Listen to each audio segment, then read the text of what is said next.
In questi giorni di emergenza non è venuto meno l'impegno del Sir Optimist, che ha attivato una serie di iniziative che, seppur nel rispetto delle regole ferree imposte dai decreti sul contenimento del dilagare del Covid-19, sono stati efficaci e mirati ad un aiuto concreto a tanti. Protagoniste sono state le donne soroptimiste dalle preziose professionalità che, su indicazione dei vertici del club, hanno offerto aiuti gratuiti a chi ne avesse bisogno.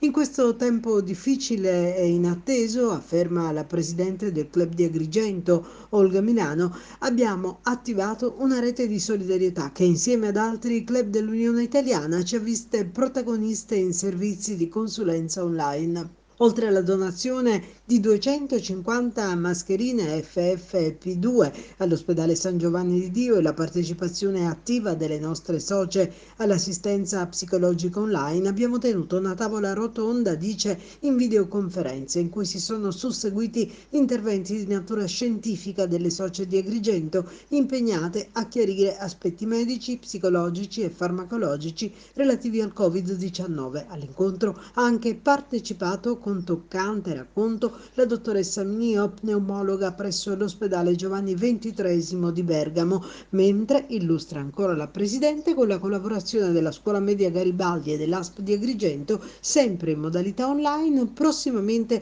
organizzeremo un incontro per sostenere i genitori con figli adolescenti.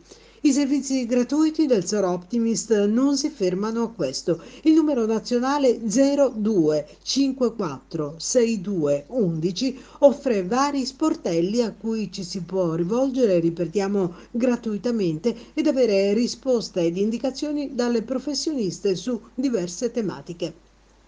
Si spazia dall'orientamento legale all'ambulatorio virtuale, all'assistenza psicologica, lo sportello notarile, quello di orientamento per tematiche legate ad attività svolte dai commercialisti, e non manca nemmeno un altro sportello che fornisce consigli nutrizionali. I servizi di consulenza sono attivi dal lunedì al venerdì, mentre quello sui consigli nutrizionali è contattabile anche il sabato.